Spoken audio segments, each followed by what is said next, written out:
Experts. आज हम लोग पढ़ने वाले हैं क्लास 10 का चैप्टर 6 जिसका नाम है लाइफ प्रोसेस। ये क्लास 10 का बायो में बहुत ही इंपॉर्टेंट चैप्टर है और ये बहुत ही ज़्यादा नंबर कैरी करते हैं एग्जामिनेशन में, चाहे आपका बोर्ड एग्जामिनेशन हो या फिर आपका प्री बोर्ड हो या मॉक टेस्ट हो, जो भी आपका टेस्ट है उसमें इससे अच्छे नंबर से पूछे जाते हैं। तो दोस्तों चलिए शुरुआत करते हैं क्लास 10 का बायो का एक बहुत ही इंपॉर्टेंट चैप्टर जिसका नाम है लाइफ प्रोसेस। तो चलिए बिना कोई देरी के शुरू करते हैं।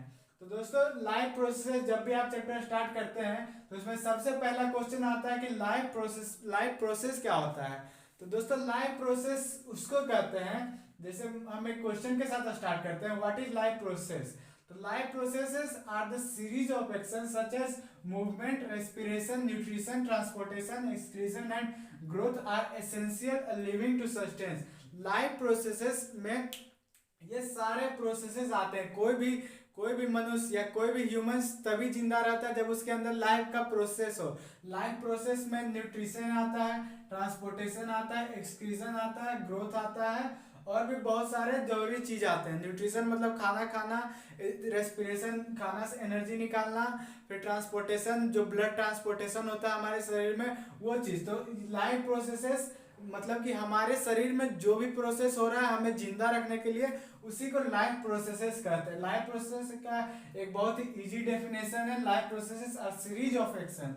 सीरीज ऑफ एक्शन मतलब इसमें बहुत सारा काम किया जाता है, जैसे न्यूट्रिशन हो गया, ट्रांसपोर्टेशन हो गया, एक्सक्रीशन हो गया, ग्रोथ हो गया, बहुत सारे चीज आते हैं इसमें। तो अभी हम लोग जो पढ़ने वाले हैं न्यूट्रिशन, ट्रांसपोर्टेशन, एक्सक्रीशन और फिर ग्रोथ, ये सब आने वाले हैं लाइफ प्रोसेसेस में। तो जब भी आप एनसीईआरटी का बुक जब खोलिएगा तो आपको सबसे पहला टॉपिक न्यूट्रिशन रहेगा।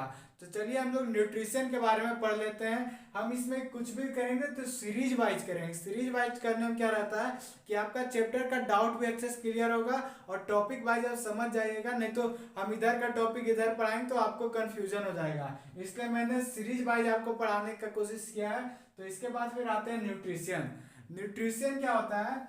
A process of transfer a source of energy from outside the body of the organism are called the nutrition। मतलब कि हमारे जो शरीर में जो एनर्जी का जो रिक्वायरमेंट होता है उससे वो एनर्जी को कौन फुलफिल करता है?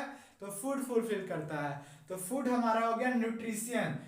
वैसा सब्सटेंस जो बाहर से हम लेते हैं अपने शरीर के अंदर ताकि हमको एनर्जी मिले और उसी से हमारा न्यूट्रिशन कोर्स पूरा होता है। तो न्यूट्रिशन आप समझ गए होंगे दोस्तों कि ऐसा प्रोसेस जिसमें सोर्स ऑफ एनर्जी मतलब फूड जो भी आप लेते हैं एनर्जी के तौर पे, तो सोर्स ऑफ एनर्जी जो बाहर से आप अपने शरीर के अंदर लेते हैं, मतलब खाना खाते हैं या फिर जूस पीते हैं या फिर कुछ भी करते हैं, उससे जो चीज से आपके शरीर के अंदर एनर्जी पहुंचे उसको बोलते हैं न्यूट्रिशन। तो न्यूट्रिशन आप समझ गए दोस्तों। तो इसका कुछ टाइप्स देख लेते हैं। तो आपके बुक में बेसिकली 2 टाइप्स है न्यूट्रिशन का, एक ऑटोट्रोपिक मोड ऑफ न्यूट्रिशन और सेकंड है आपका हेटेरोट्रोपिक मोड ऑफ न्यूट्रिशन। तो ऑटोट्रोपिक मोड ऑफ न्यूट्रिशन में क्या होता है दोस्तों? इसमें ऑटोट्रोपिक मोड ऑफ न्यूट्रिशन में वैसा ऑर्गेनिज्म जो अपना खाना खुद बनाता हो, अपना जो फूड प्रिपरेशन होता है उसका वो खुद करता हो, उसको हम लोग बोलते हैं ऑटोट्रोपिक मोड ऑफ न्यूट्रिशन। तो ऑटोट्रोपिक मोड ऑफ न्यूट्रिशन में आपका एग्जांपल में प्लांट्स आ जाएगा। प्लांट्स क्योंकि वो सनलाइट लेके फोटोसिंथेसिस आप प्रोसेस पढ़े होंगे तो उसमें वो अपना फूड खुद बनाता है। तो प्लांट आ जाएगा आपका ऑटोट्रोपिक मोड ऑफ न्यूट्रिशन और सेकंड है आपका हेटेरोट्रोपिक मोड ऑफ न्यूट्रिशन। ये इसमें वो ऑर्गेनिज्म का नाम आता है जो अपना फूड खुद प्रिपेयर नहीं करते हैं और दूसरे पे डिपेंड रहते हैं या फिर दूसरे से अपना फूड या सोर्स ऑफ फूड लेते हैं। तो इसमें आ जाएगा ह्यूमंस भी आते हैं, फिर एनिमल्स भी डिपेंड होते हैं दूसरे पे, वो खुद का खाना नहीं बनाते हैं। ह्यूमंस भी खुद का नहीं बनाता है। जैसे हम लोग बेसिक चीज का बात करें तो हम लोग व्हीट खाते हैं, व्हीट खेत से उगता है तो खेत में वो प्लांट में फोटोसिंथेसिस होता है तब वो खुद का खाना बनाते हैं। हम तो खुद से प्रोड्यूस नहीं ना करते हैं, इसलिए इसमें आता है ह्यूमंस का भी एग्जांपल आता है, एनिमल्स खुद का खाना नहीं बना सकता है कभी, तो इसमें एनिमल्स का भी नाम आता है।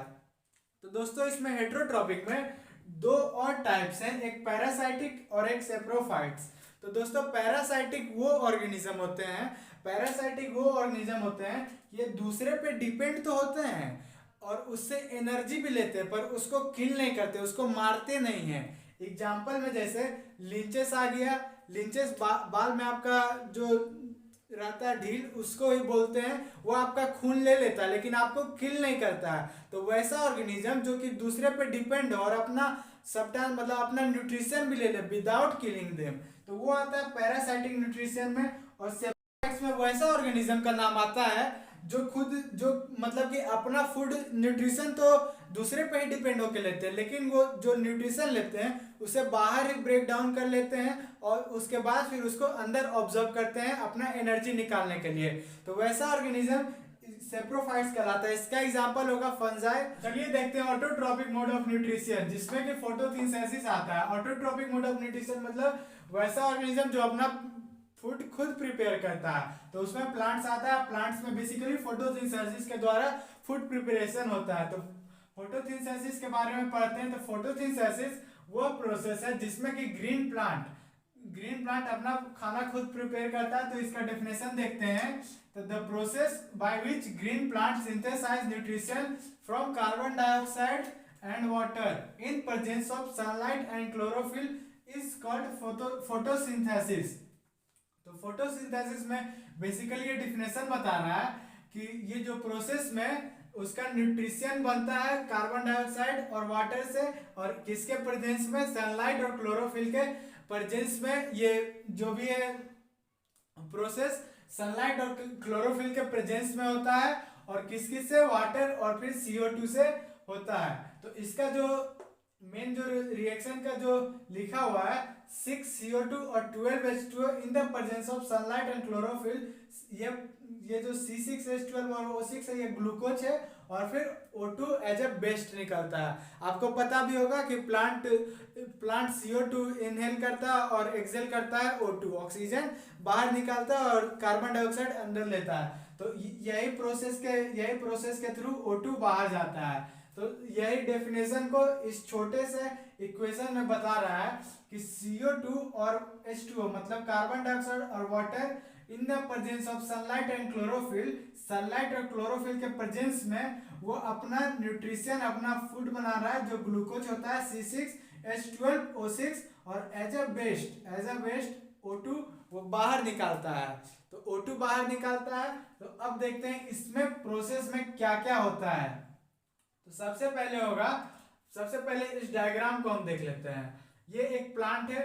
ये प्लांट में बेसिकली इसके लीव्स में क्लोरोफिल पाया जाता है जो कि ग्रीन पिगमेंट में होते हैं।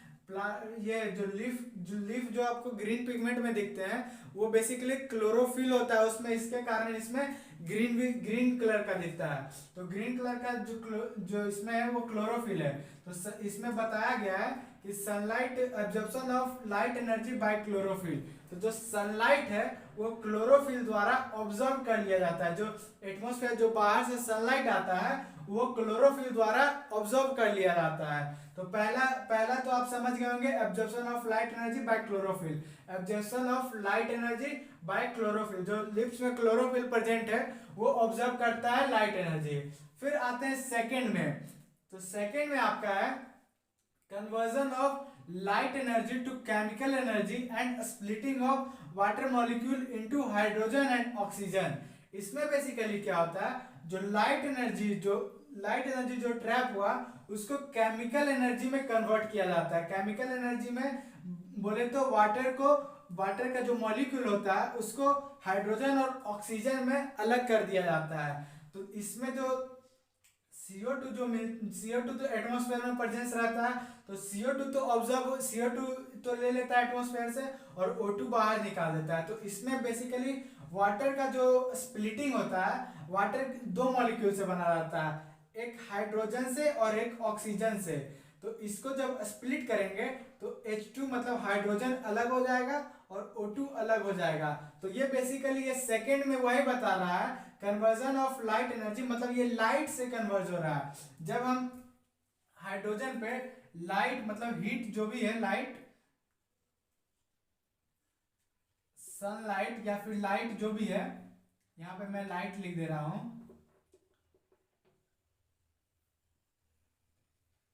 लाइट जब इस पे पड़ेगा तो ये जो हाइड्रोजन है ये हाइड्रोजन का स्प्लिटिंग हो जाता है, मतलब हाइड्रोजन अपना 2 पार्ट्स में 2 मॉलिक्यूल से बना जाता है, तो 2 पार्ट्स में ये स्प्लिट हो जाता है। तो हाइड्रोजन एक H मतलब हाइड्रोजन से बना हुआ है, एक ऑक्सीजन से, तो H2 अलग हो जाता है और ऑक्सीजन अलग हो जाता है। तो हम जैसे कि इसमें पढ़ें कि ऑक्सीजन एज ए वेस्ट बाहर निकल जाता है, तो ऑक्सीजन तो यहाँ से कोई काम कर नहीं रहा, तो ऑक्सीजन बाहर निकल गया, और जो यहाँ पे जो CO2 जो ऑब्जर्व किया है प्लांट एटमॉस्फेयर से, तो ये H2 में CO2 ऐड हो जाएगा, और यही H2 और CO2 आगे जाके ग्लूकोज बनाते हैं।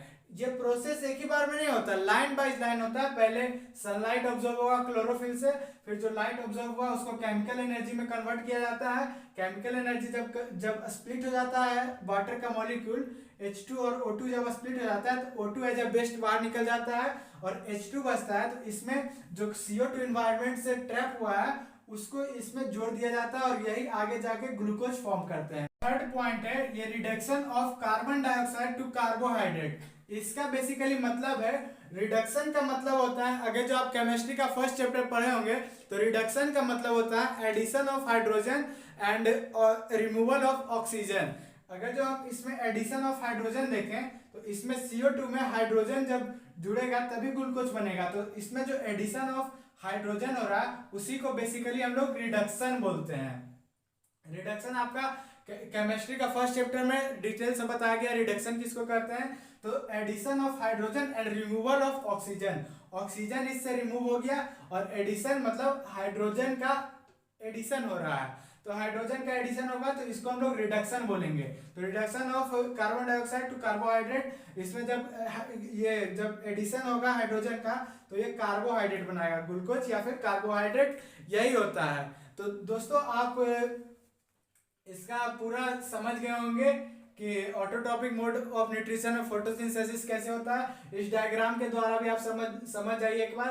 तो ये सनलाइट ट्रैप हुआ, क्लोरोफिल ट्रैप किया, फिर ये एटमॉस्फेयर से कार्बन डाइऑक्साइड लिया जाता है, फिर रूट से वाटर ले लिया जाता है, और फिर O2 एज अ बेस्ट निकलता है। और ये 3 मेन स्टेप्स होते हैं जो कि इसमें फोटोसिंथेसिस में होते हैं, 3 स्टेप्स, और ये तीनों स्टेप्स को मैंने आपको डिटेल में एक्सप्लेन किया है। तो हेलो दोस्तों, तो आज हम लोग शुरू करने वाले nutrition in human beings. Nutrition in human beings science का, बायोलॉजी का, आपका एनसीईआरटी बुक्स का एक टॉपिक है न्यूट्रिशन इन ह्यूमन बींग्स। तो हम लोग फोटोसिंथेसिस देख लिया जो कि ऑटोट्रोपिक मोड ऑफ न्यूट्रिशन होता है, और ये जो न्यूट्रिशन इन ह्यूमन बींग्स होता है ये हेट्रोट्रोपिक मोड्स ऑफ न्यूट्रिशन होता है। हेट्रोट्रोपिक्स आपको समझा चुके हैं, जिसमें कि कोई भी ऑर्गेनिज्म दूसरे पे डिपेंड होता है अपना न्यूट्रिशन के लिए।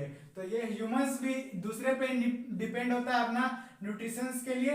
तो ह्यूमंस में न्यूट्रिशन होते हैं, ह्यूमंस में न्यूट्रिशन कहाँ से कहाँ जाते हैं, एलिमेंट्री कैनाल में उसका न्यूट्रिशन से एनर्जी निकाला जाता है। डाइजेशन एलिमेंट्री कैनाल में ही होता है। तो एलिमेंट्री कैनाल का अगर हम डायग्राम देखें तो इसमें एलिमेंट्री कैनाल में सबसे पहले आता है आपका माउथ, जिसको कि हम बकल कैविटी बोलते हैं। फिर इसके नीचे आता है आपका फूड पाइप, जिसको कि हम ओसोफेगस के नाम से भी जानते हैं, और ओसोफेगस के नीचे आपका डायफ्राग्राम आता है। डायफ्राग्राम का डाइजेशन से कोई लेना देना नहीं, ये आप रेस्पिरेशन में पढ़ सकते हैं। डायफ्राग्राम का एक इंपॉर्टेंट रोल होता है रेस्पिरेशन में डायफ्राग्राम का इंपॉर्टेंट। फिर इसके नीचे आते हैं हम लोग स्टोमक का तो आप लोग जानते हैं कितना अच्छा उपयोग होता है, कितना जरूरी चीज होता है उपयोगी इसका स्टोमक का।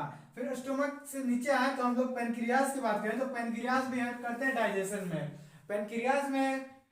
पेनक्रियाज के उधर चलते हैं तो यहाँ आता है लीवर भी बहुत इंपॉर्टेंट रोल प्ले करता है डाइजेशन में। फिर इसके नीचे आता है अपेंडिक्स आपका कोई रोल अदा नहीं करता या फिर कोई रोल नहीं निभाता है आपके डाइजेशन प्रोसेस में। अपेंडिक्स एक बहुत ही मतलब कि बोले कि बेकार पार्ट नहीं बोल सकते हैं, फिर भी एक्स्ट्रा पार्ट होता है ह्यूमंस बॉडी में। इसका ह्यूमंस बॉडी से कोई लेना देना है, कोई चीज में काम नहीं आता है, और ऊपर तो ऊपर ये ह्यूमंस का बॉडी को अफेक्ट भी करता है। तो वो हम आगे भी बताएंगे कि कैसे अफेक्ट करता है। फिर इसके नीचे आते हैं स्मॉल इंटेस्टाइन में ऑब्जॉर्प्शन का काम आता है। जो भी आप एनर्जी यहाँ से जो डाइजेस्ट होते आया लिक्विड फॉर्म में यहाँ आ जाता है, तो यहीं से उससे जो भी इंपॉर्टेंट एनर्जी आता है कार्बोहाइड्रेट, विटामिन, प्रोटीन, यहाँ से स्मॉल इंटेस्टाइन से ऑब्जॉर्ब होता है। फिर स्मॉल इंटेस्टाइन में जो एनर्जी या फिर जो वाटर बच जाते हैं यहाँ से लार्ज इंटेस्टाइन से पास होते हैं। लार्ज इंटेस्टाइन में भी ऑब्जॉर्प्शन का प्रोसेस होता है। थोड़ा मोड़ा जो एनर्जी बच जाता है वो लार्ज इंटेस्टाइन में ऑब्जॉर्प्शन होता है। और फिर जब ऑब्जॉर्प्शन हो जाता है लार्ज इंटेस्टाइन से तो फिर यहाँ एनएस के थ्रू आपका वेस्ट निकलता है। तो एनएस के थ्रू आपका वेस्ट निकलता है और ये टोटल जो बॉडी पार्ट है आपका एलिमेंट्री कैनाल कहलाता है। तो हम लोग एलिमेंट्री कैनाल का एक बेसिक चीज जान लिए हैं। अब इसकी ओर बढ़ते हैं कि कैसे वर्क करता है, कौन सा ऑर्गन किस तरह का काम करता है। तो हम लोग पढ़ते हैं एलिमेंट्री कैनाल्स के बारे में हम लोग जान लिए। बेसिक जानकारी हम लोग ने एलिमेंट्री कैनाल्स के बारे में ले लिया। अब आते हैं इसका कुछ ग्लैंड्स के बारे में। तो दोस्तों ग्लैंड्स का नाम जब भी लिया जाता है तो इससे आप अपने दिमाग में एक चीज सेट कर लीजिए कि ग्लैंड्स का काम ही होता है कुछ ना कुछ सेक्रीशन का काम होता है, कुछ कुछ सिक्रीट करना होता है। तो ग्लैंड्स का बात करें तो स्लाइवरी ग्लैंड्स होता है इसमें, और फिर एक लीवर होता है और एक पेनक्रियाज होते हैं। तो स्लाइवरी ग्लैंड्स सिक्रीशन का काम करता है, ये स्लाइवा सिक्रीट करता है। स्लाइवा एक एंजाइम्स होता है और ये आपके डाइजेशन में काम आता है, इसको हम आगे पढ़ेंगे। तो ये सिक्रीट करते हैं स्लाइवा। फिर लीवर का बात करें तो लीवर बाइल जूस सिक्रीट करता है और बाइल सॉल्ट सिक्रीट करता है। तो अगर हम बात करें फिर लीवर के बाद बात करें पेनक्रियाज की, तो पेनक्रियाज भी सेक्रीशन का ही काम करता है। ये एक पेनक्रियाटिक जूस सेक्रीट करता है जिसमें पेनक्रियाटिक अमाइलेज आता है, ट्रिप्सिन आता है और लाइपेस आता है। तो ये तीन ग्लैंड्स होते हैं। फिर स्टोमक में भी सेक्रीशन होता है। स्टोमक में सेक्रीशन होता है आपका एक पेप्सिन का सेक्रीशन होता है, एक HCl जो एसिड होता है उसका सेक्रीशन होता है, और HCl से बचाने के लिए म्यूकस भी प्रेजेंट होता है as a inner lining stomach में। तो ये सारे चीज ये ग्लैंड्स में आएंगे। और ग्लैंड्स के बाद अब हम लोग देखेंगे कि ये सारे वर्क कैसे करते हैं। ग्लैंड देखते हैं कि इसमें क्या क्या प्रोसेस होता है। तो सबसे पहला प्रोसेस होता है इसमें इंजेशन का। Ingestion means intake of food. जब हम लोग फूड माउथ में लेते हैं, यहाँ पे माउथ है, जब हम लोग फूड बकल कैविटी से लेते हैं अंदर तो उस प्रोसेस को हम लोग बोलते हैं इंजेशन। इंजेशन के बाद फिर होता है डाइजेशन। डाइजेशन जो फूड हम लोग लेते हैं ऑसोफेगस से होते हुए आपके जो स्टोमक में जाते हैं तो यहाँ से डाइजेशन स्टार्ट होता है। डाइजेशन हालांकि माउथ से स्टार्ट हो जाता है, फिर भी इससे नीचे जाके जो इससे जो नीचे होता है वहां जो मेन डाइजेशन होता है वो प्रोसेस को हम लोग बोलते हैं डाइजेशन। डाइजेशन के बाद फिर होता है एब्जॉर्प्शन। एब्जॉर्प्शन आपका बेसिकली इसमें होता है, आपका इंटेस्टाइन में होता है, स्मॉल इंटेस्टाइन और लार्ज इंटेस्टाइन में ही डाइजेशन होता है। और डाइजेशन के बाद फिर आता है इजेशन। इजेशन मतलब कि जो भी आपका वेस्ट बनता है वो जब आपको बाहर निकलता है एनएस के थ्रू वो होता है आपका इजेशन। तो ये 5 प्रोसेस इसमें होता है।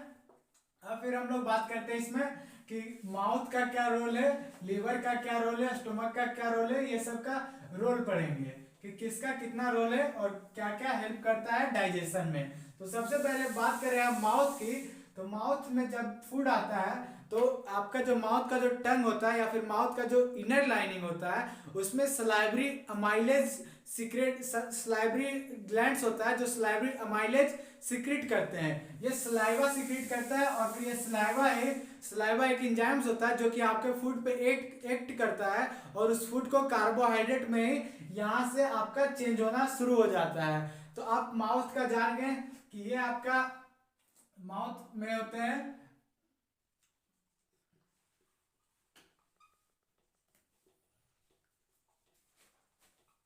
स्लाइवरी अमाइलेज होता है। इसमें माउथ में आपका स्लाइवरी अमाइलेज होता है जो कि स्लाइवा सेक्रेट करता है और ये आपके फूड पे एक्ट करता है और फिर ये उसको कार्बोहाइड्रेट में चेंज कर देता है। तो फिर आपका डाइजेशन का पहला प्रोसेस होना स्टार्ट हो जाता है आपका माउथ से ही।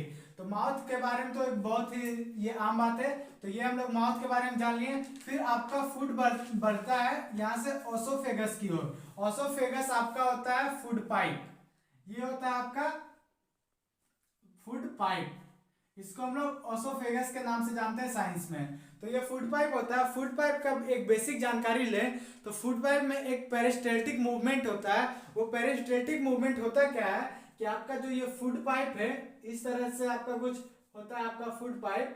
तो जब हम इसमें जब फूड आपका जब इंटर करता है तो ये फूड को पीछे से प्रेशर करता है, पीछे से ये मसल्स इस फूड को प्रेशर मारता है ताकि ये फूड आगे बढ़े।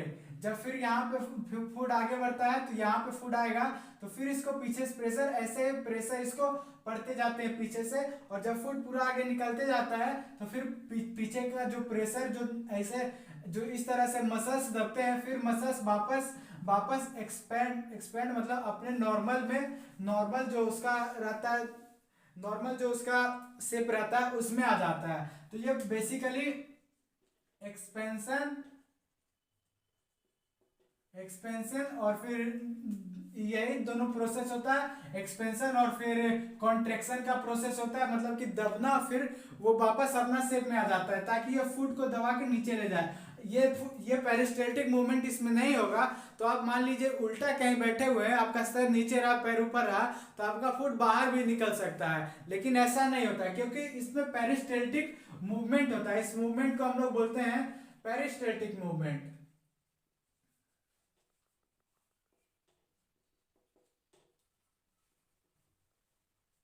पेरिस्टल्टिक मूवमेंट बोलते हैं, इसमें बेसिकली कॉन्ट्रैक्शन और फिर एक्सपेंशन का काम होता है। तो आपका ये क्वेश्चन भी आता है बहुत बार, एग्जामिनेशन में क्वेश्चन भी आता है कि कौन सा मूवमेंट के द्वारा फूड आपका फूड पाइप से नीचे जाता है या फिर कैसे जाता है। तो और फिर ये भी पूछ सकता है कि विंड पाइप का क्या रोल रहता है फूड को नीचे पहुंचाने में। और फिर एक दूसरा चीज इसमें क्या होता है, एक दूसरा चीज इसमें होता है कि इसमें इसको ये आपस में कोलैप्स करने से, मतलब कि आपस में ये टकरा ना जाए, एक दूसरे से ऐसे टकरा ना जाए, तो इसको टकराने से बचाने के लिए इसमें एक पतला सा कार्टिलेज लगाया जाता है। कार्टिलेज एक सॉफ्ट बोन की तरह एक्ट करता है, इसमें ये टूटता भी नहीं है और फिर ये कोलैप्स करने से आपका बचा लेता है आपके ये फूड पाइप को। और ये कार्टिलेज आपका विंड पाइप में भी प्रेजेंट रहता है। तो अगर हम विंड पाइप और फूड पाइप का बात करें तो जब आपका फूड यहाँ से एंटर करता है तो यहाँ पे विंड पाइप भी रहता है और यहाँ पे आपका ये भी रहता है फूड पाइप भी। तो एक ऐसा जगह, तो इसको एक ऐसा जगह रहता है जहां आपका विंड भी मिलता है और फिर आपका फूड भी आपस में मिल जाता है। तो ये जगह को हम लोग बोलते हैं पेरिनेक्स। पेरिनेक्स इसको बोला जाता है, पेरिनेक्स इसको बोला जाता है। और फिर जब आप फूड अंदर ले रहे होते हैं फूड पाइप से, तो ये जो फूड पाइप से हवा इधर ना आ जाए, तो इसको बचाने के लिए यहाँ पे एक पतला सा लेयर रहता है, ये आपका फूड का पासेस अलग कर देता है और विंड का पासेस अलग कर देता है ताकि फूड अपना पाइप में जाए और विंड अपना पाइप में जाए। तो ये पतला सा लेयर को हम लोग बोलते हैं एपिग्लोटिस। एपिग्लोटिस का एक बहुत ही मेन रोल रहता है। मेन रोल इसलिए रहता है क्योंकि जब आप फूड खाते हैं तो आपका जो भी पाइप रहता है उसमें ये विंड ना चला जाए, तो उससे ये बचाता है एपिग्लोटिस। एपिग्लोटिस दोनों का पासेस को सेपरेट कर देता है। तो एपिग्लोटिस के बारे में आप जान गए। तो पेरिस्टल्टिक मूवमेंट के तरह से यहाँ से फूड आपका फिर स्टोमक में एंटर होता है। तो अब हम स्टोमक का बात करें तो स्टोमक में 3 ट्यूबुलर लाइनिंग होता है।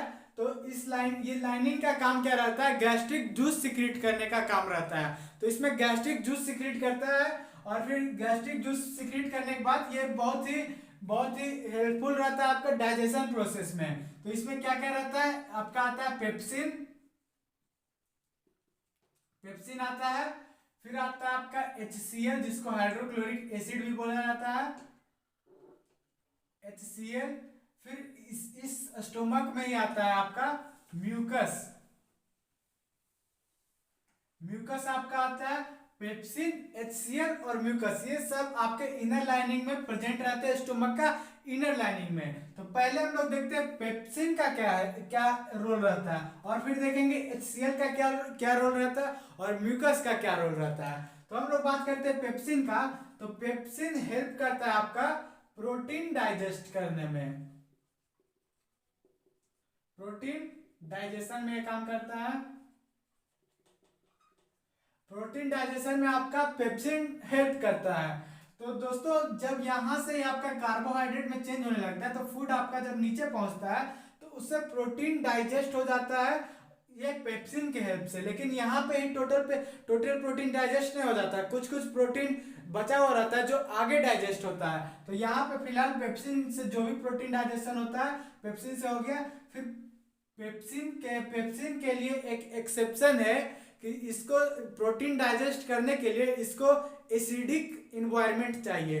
तो वो एसिडिक इन्वायरमेंट कौन इसको देता है? तो ये HCl हाइड्रोक्लोरिक एसिड इसको एसिडिक इन्वायरमेंट देता है ताकि ये आराम से इसको डाइजेस्ट कर सके। अगर जो HCl प्रेजेंट नहीं रहा तो पेप्सिन प्रोटीन डाइजेस्ट नहीं कर सकता है। तो HCl का भी एक बहुत इंपॉर्टेंट रोल होता है कि वो प्रोटीन डाइजेशन में आप पेप्सिन का मदद करता है, पेप्सिन का मदद करता है प्रोटीन डाइजेशन में। और इसका दूसरा क्या काम रहता है कि जो बैक्टीरिया जो रहते हैं उसको ये जर्म्स या बैक्टीरिया जो भी रहते हैं उसको किल करने का काम करता है ये HCl ही। लेकिन HCl इतना खतरनाक रहता है कि आपका पेट को भी डैमेज कर सकता है। तो इससे बचाने के लिए आपका म्यूकस हेल्प करता है आपका HCl से बचाने के लिए। म्यूकस क्या होता है? आपका ये जो स्टोमक है इसका इनर लाइनिंग में ये म्यूकस प्रेजेंट रहता है ताकि HCl जब भी आपके पेट पे बहे तो ये डैमेज नहीं हो।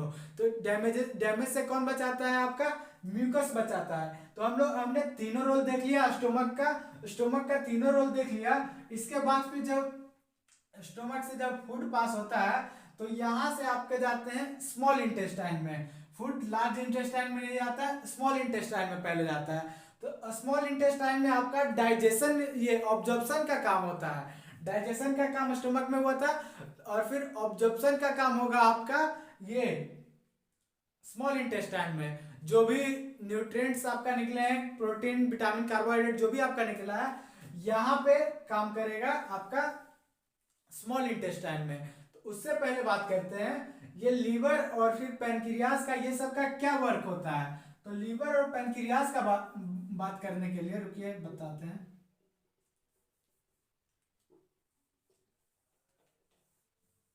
लीवर और पैनक्रियास का बात करें हम तो जब ये स्मॉल इंटेस्टाइन में जब आपका फूड पहुंच जाता है ऑब्जर्प्शन के लिए तो वहां पे आपका पैनक्रियास हेल्प करता है। तो स्मॉल इंटेस्टाइन में आपका ये पैनक्रियास भी हेल्प करता है। जब स्मॉल इंटेस्टाइन में आपका फूड पहुंच जाता है तो पैनक्रियाटिक जूस और जो कि पैनक्रियास सेक्रेट करता है आपका पैनक्रियाटिक अमाइलेज, ट्रिप्सिन और लाइपेज। तो पैनक्रियाटिक अमाइलेज का काम होता है स्टार्च को डाइजेस्ट करना। स्टार्च आता है आपका डायरेक्ट फूड से और फिर ये स्टार्च डाइजेस्ट करता है कौन? Pancreatic amylase. फिर इसका बात करें इसके नीचे का बात करें ट्रिप्सिन का तो ट्रिप्सिन आपका प्रोटीन डाइजेशन में काम करता है। मैंने आपको पढ़ाया था कि इससे पहले जो पढ़ाया था स्टोमक के बारे में तो ये पेप्सिन जब प्रोटीन डाइजेस्ट करता था तो उससे पूरा प्रोटीन डाइजेस्ट नहीं हो पाता है। तो इसके कारण इसको ये ट्रिप्सिन ये डाइजेस्ट करता है प्रोटीन को। फिर आपका आता है इसके नीचे लाइपेज का बात करें तो लाइपेज आपका फैट्स डाइजेस्ट करने में कौन सा मदद करता है? लाइपेज। तो यहाँ पे भी आपको एक बात बता दूं कि लाइपेज भी पूरा फैट्स नहीं डाइजेस्ट कर पाता है। तो फिर कौन मदद करता है? ये लीवर जो होता है, लीवर दो बाइल जूस ये सीक्रेट करता है। ये बाइल जूस सीक्रेट करता है, एक बाइल जूस और एक बाइल सॉल्ट। तो बाइल सॉल्ट का काम रहता है जो बड़ा मॉलिक्यूल्स रहा फैट्स का, जो बड़ा जो कॉम्प्लेक्स फैट्स रहे उसको ये डाइजेस्ट नहीं कर पाता लाइपेज, तो उसको डाइजेस्ट करते हैं। जो लीवर बाइल सॉल्ट जो सेक्रेट होता है वो बाइल सॉल्ट बड़ा फैट या कॉम्प्लेक्स फैट को ब्रेक डाउन करने में मदद करते हैं। तो फैट तो आपका यहाँ पे डाइजेस्ट हो गया। फिर बाइल जूस क्या होता है? जो यहाँ जो ट्रिप्सिन जो प्रोटीन डाइजेस्ट करता है तो इसको चाहिए बेसिक इन्वायरमेंट। जिस तरह पेप्सिन को चाहिए था एसिडिक इन्वायरमेंट उस तरह ट्रिप्सिन को चाहिए बेसिक इन्वायरमेंट। तो बेसिक इन्वायरमेंट कौन इसको देता है? तो लीवर बाइल जूस जो प्रोड्यूस करता है, बाइल जूस जो सेक्रेट होता है वो बाइल जूस एल्कलाइन रहता है, वो बेसिक रहता है। तो इसको बेसिक इन्वायरमेंट देता है प्रोटीन डाइजेशन करने के लिए। तो जब सारा ये प्रोसेस लीवर और पैनक्रियाज का जब प्रोसेस हो जाता है तब फिर फूड ये स्मॉल इंटेस्टाइन में अच्छे से वर्क करता है ऑब्जॉर्प्शन में। तो स्मॉल इंटेस्टाइन का बात करें तो स्मॉल इंटेस्टाइन का कुछ इस तरह स्ट्रक्चर होता है। स्मॉल इंटेस्टाइन का बात करें तो स्मॉल इंटेस्टाइन में आपका इस तरह से, फिर इसमें ऐसे ऐसे विलिस टाइप का रहता है, इसको हम लोग बोलते हैं विलिस। तो स्मॉल इंटेस्टाइन में ये विलिस रहने का क्या मतलब है, ऐसे अगर जो ये अगर जो विलिस नहीं रहता तो इससे वाटर जाता, मतलब जो भी आपका है तो लिक्विड के फॉर्म में ऐसे जाता है, फिर यहाँ से चल जाता है, ऑब्जॉर्प्शन उतना नहीं हो पाता, क्योंकि ऑब्जॉर्प्शन इसलिए होता है क्योंकि इसमें ब्लड वेसल्स कैपिलरीज इसमें अटैच रहते हैं दोनों साइड से, और इससे जो भी इंपॉर्टेंट न्यूट्रिएंट्स है सब इससे ये कैपिलरीज इसको ऑब्जर्व कर लेता है। तो ये विलिस क्या करता है कि जब भी इससे जो पास होता है, इससे भी जो भी लिक्विड पास होता है तो इसका सरफेस इंक्रीज करने में मदद करता है ये विलिस। अगर जो आप सीधा लिक्विड पास कीजिए तो उतना ऑब्जॉर्प्शन नहीं होगा, लेकिन आप इस तरह से विलिस बना दीजिएगा तो इसमें ज्यादा सरफेस इसका बढ़ जाएगा और फिर ज्यादा से ज्यादा ऑब्जर्प्शन हो जाएगा। To maximise the surface of absorption villi present in the small intestine. Small intestine में विलिस इसलिए प्रेजेंट होता है, तो विलिस का काम रहता है इसका सरफेस को इंक्रीज करने का, ताकि ज्यादा से ज्यादा ऑब्जॉर्प्शन हो। तो आप स्मॉल इंटेस्टाइन के बारे में पढ़ लिए।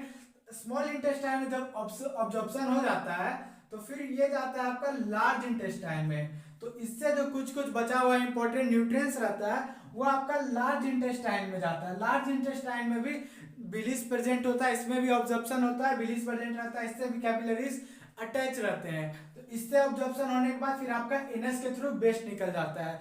फिर इसमें एक क्वेश्चन आता है कि लार्ज ये स्मॉल इंटेस्टाइन इसको क्यों कहा गया, क्योंकि स्मॉल इंटेस्टाइन का लेंथ होता है आपका 6 फीट तक लगभग होता है, आपका लेंथ होता है 6 फीट, बोल रहे 6 मीटर, 6 मीटर इसका लेंथ होता है स्मॉल इंटेस्टाइन का। और लार्ज इंटेस्टाइन का बात करें तो इसका कुछ 1.5 मीटर रहता है। फिर भी इसको हम लोग लार्ज इंटेस्टाइन बोलते हैं, इसको स्मॉल इंटेस्टाइन बोलते हैं। इसलिए बोलते हैं क्योंकि ये इसका लेंथ मतलब इसके लंबाई से नहीं, इसके थिकनेस से बात किया जाता है। तो थिकनेस में आता है ये जो लार्ज इंटेस्टाइन है, थिकनेस इसका ज्यादा है, इसलिए इसको लार्ज इंटेस्टाइन बोला जाता है और फिर इसको स्मॉल इंटेस्टाइन बोला जाता है।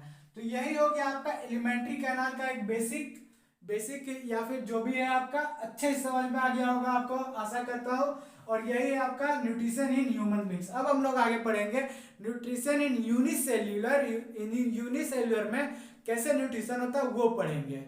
तो दोस्तों हम लोग ने न्यूट्रिशन इन ह्यूमन बींग्स पढ़ लिया था, जो कि ह्यूमन बींग्स एक मल्टी सेल्यूलर ऑर्गेनिजम्स होता है। मल्टी सेल्यूलर ऑर्गेनिजम्स होते हैं क्योंकि उसमें मल्टी मतलब मिलियंस ऑफ सेल होता है उसके एक्शन परफॉर्म करने के लिए। तो अब हम लोग पढ़ेंगे nutrition in unicellular organism. Unicellular organism बोले तो एक सिंगल सेल से बना हुआ ऑर्गेनिज्म, वैसा ऑर्गेनिज्म जिसके पास सिर्फ सिंगल सेल्स हो उसका बॉडी का सारा एक्शन परफॉर्म करने के लिए, तो वो होता है यूनिसेल्यूलर। तो यूनिसेल्यूलर का एक बहुत ही अच्छा एग्जांपल है अमीबा। अमीबा एक बहुत ही अच्छा एग्जांपल है यूनिसेल्यूलर का। तो चलिए इसका देखते हैं न्यूट्रिशन इन अमीबा कैसे होता है। तो अमीबा का स्ट्रक्चर अगर देखें तो कुछ इस प्रकार का होता है अमीबा का स्ट्रक्चर। इसमें साइटोप्लाज्म रहता है, तो इसके पास एक सूडोपोडिया होता है जो कि फिंगर लाइक स्ट्रक्चर होता है, उसको हम लोग सूडोपोडिया कहते हैं। ये सूडोपोडिया इसका प्रे कैच करने में, मतलब इसका फूड या फिर जो भी इसका प्रे है उसको कैच करने में इसका सूडोपोडिया मदद करता है। देखते हैं कैसे ये मदद करता है। तो देखते हैं, सबसे पहले ये आपका अमीबा हो गया, यहाँ पे ये फूड पार्टिकल्स हो गए या फिर जो भी इसका प्रे है। तो इसके अंदर होता है ये पहले सूडोपोडिया इसके पास होता है, इसके अंदर होता है साइटोप्लाज्म।